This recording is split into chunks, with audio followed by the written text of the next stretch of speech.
ഫ്രണ്ട്സിന് നമസ്കാരം. എനിക്കിന്ന് ഇവിടെ സംസാരിക്കാൻ കിട്ടിയിരിക്കുന്ന വിഷയം മാതാപിതാ ഗുരു ദൈവം എന്നതാണ്. ഇന്നത്തെ കാലഘട്ടത്തിൽ തീർച്ചയായും ചർച്ച ചെയ്യേണ്ട ഒരു വിഷയമാണിത്. മഹത്തായ ഭാരത ദർശനം പ്രകടമാക്കുന്ന ഒരു വാക്യമാണിത്. ലോകത്ത് മറ്റൊരിടത്തും ഇത്തരമൊരു ആശയം പ്രചരിച്ചിരുന്നതായി അറിയപ്പെടുന്നില്ല.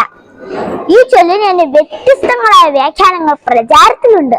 മാതാവും പിതാവും ഗുരുവുമായി യഥാർത്ഥ ദൈവങ്ങൾ എന്ന അർത്ഥത്തിലും ഇവർ 4 പേർക്കും ജീവിതത്തിൽ തുല്യ പ്രാധാന്യമുണ്ട് എന്ന അർത്ഥത്തിലും വ്യാഖ്യാനിക്കുന്നവർ ഉണ്ട്. പല സന്ദർഭങ്ങളിലും നമ്മൾ പ്രയോഗിക്കുന്ന ഒരു വാക്യമാണ് മാതാപിതാ ഗുരു ദൈവം എന്നത്. ഈ ആശയം മഹാഭാരതം, മനുസ്മൃതി, ഉപനിഷത്തുക്കൾ തുടങ്ങിയ പ്രാചീന ഭാരതീയ ഗ്രന്ഥങ്ങളിൽ നിലനിൽക്കുന്നതാണ്. ഇത് വ്യക്തമായ ഒരു ഗ്രന്ഥത്തിലും ഒരു സൂക്തമായി പറയപ്പെട്ടിട്ടില്ലെങ്കിലും ഇതിന്റെ മൂല്യവും മഹത്വവും ഭാരതീയ ചിന്തകളിൽ വളരെ പ്രധാനമാണ്. കാണുകയും അനുഭവിച്ചറിയുകയും പച്ചയായ ജീവിത യാഥാർത്ഥ്യങ്ങളായി ഇവർ നമ്മുടെ മുന്നിൽ ജീവിച്ചു കാണിച്ചു തരുന്നു. ഒരു വ്യക്തിക്ക് തന്റെ ജീവിതത്തിൽ അച്ഛനും അമ്മയും ചെലുത്തുന്ന സ്വാധീനം വളരെ വലുതാണ്. ആഹാരത്തിന് ആദ്യ അമൃത് നുണയുന്നത് അമ്മയിൽ നിന്നാണെന്നത് പോലെ തന്നെ ആദ്യ അക്ഷരം പഠിക്കുന്നതും അമ്മയിൽ നിന്ന് തന്നെയാണ്. അമ്മയുടെ ഉദരത്തിൽ രൂപം കൊള്ളുന്ന ആദ്യ കോശം മുതൽ പഠനം നടക്കുന്നതായും പുതിയ വ്യക്തി രൂപപ്പെട്ടു തുടങ്ങുന്നതായും ആധുനിക ശാസ്ത്രം തെളിവുകളുടെ അടിസ്ഥാനത്തിൽ സാക്ഷ്യപ്പെടുത്തുന്നു. അപ്പോൾ അമ്മയിലൂടെ നമ്മളും പ്രകൃതിയുടെ ഭാഗമായി നാം മാറുന്നു. ലോകം മുഴുവനും നിറഞ്ഞു നിൽക്കുന്ന അറിവിനെ ഗുരുനാഥൻ നമ്മളിലേക്ക് സ്നേഹാമൃതം പോലെ ചൊരിഞ്ഞു നൽകുന്നു. വർഷങ്ങളുടെ അനുഭവ സമ്പത്തും ആർജിച്ച അറിവും സ്നേഹമാകുന്ന അമൃതിൽ കുഴച്ച് തന്റെ ശിഷ്യർക്ക് പകർന്നു നൽകുകയാണ് ഗുരുനാഥൻ. ഗു എന്നതിന്റെ അർത്ഥം അന്ധകാരം എന്നതും രു എന്നതിന്റെ അർത്ഥം അതിനെ നീക്കുന്നതും എന്നുമാണ്.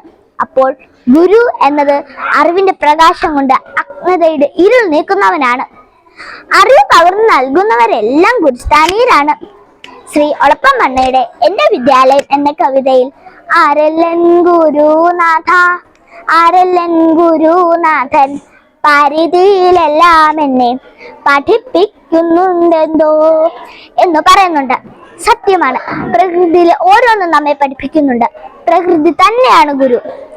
ദൈവത്തെ കണ്ടിട്ടുള്ള ആരും ഉണ്ടാകില്ല, എന്നാൽ അനുഭവിച്ചറിഞ്ഞവർ ധാരാളം.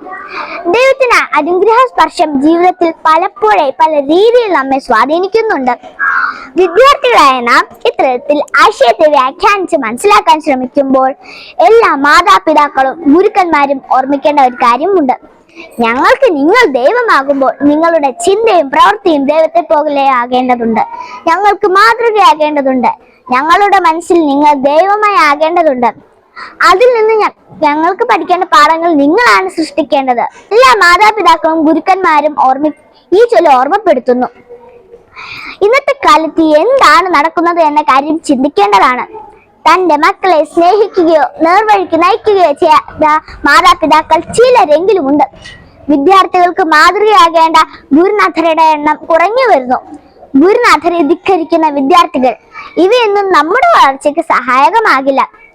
ഭാരതീയ ദർശനം പകർന്നു നൽകുന്ന മാതാപിതാ ഗുരു ദൈവം എന്ന ആശയം ഉൾക്കൊണ്ട് നമ്മുടെ ജീവിതത്തിലും പകർത്തി നമുക്ക് നല്ല കുട്ടികളാകാം, നല്ല മനുഷ്യരാകാം, അങ്ങനെ ഭാരതത്തിൽ നിന്നുള്ള വിശ്വ പൗരരാകാം. നന്ദി, നമസ്കാരം.